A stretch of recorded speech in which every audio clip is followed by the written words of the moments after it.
इयत्ता 8वी, विषय मराठी. कवितेचे नाव आहे गोधडी.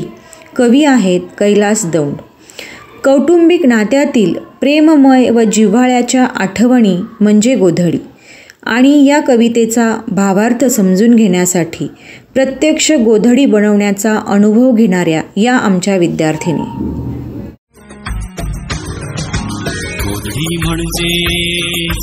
गोधडी म्हणजेच नसतो फक्त चिन्हांचा बोचका. गोधडी म्हणजेच नसतो फक्त चिन्हांचा बोचका.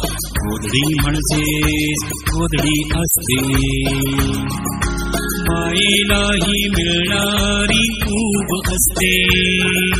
गोधडीला असते अस्तर बापाच्या फटक्या धोतराचे किंवा आईला बापाने घेतलेल्या फटक्या लुगड्याचे.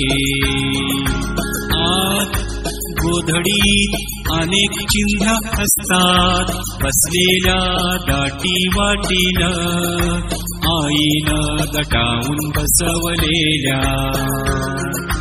तेव्हा त्या फक्त चिन्हाच नसतात, त्यात असतो मामानं घेतलेला भाच्याचा जीर्ण कुडता, माहेरातून आलेलं आईच्या लुगड्याचं पटकू आणि पहिल्या संक्रांतीला पान घेतलेलं आईनं असंख्य ठिगळं लावलेलं तिचं लाडकं लुगड. आणि पाच्या कोपरीच्या बाह्या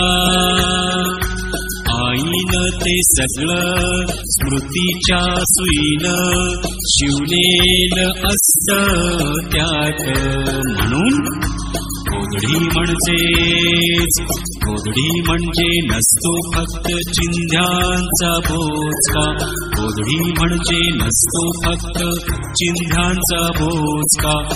गोधडी म्हणजेच ऊब असते ऊब, ऊब असते ऊब, ऊब असते ऊब, ऊब असते ऊब.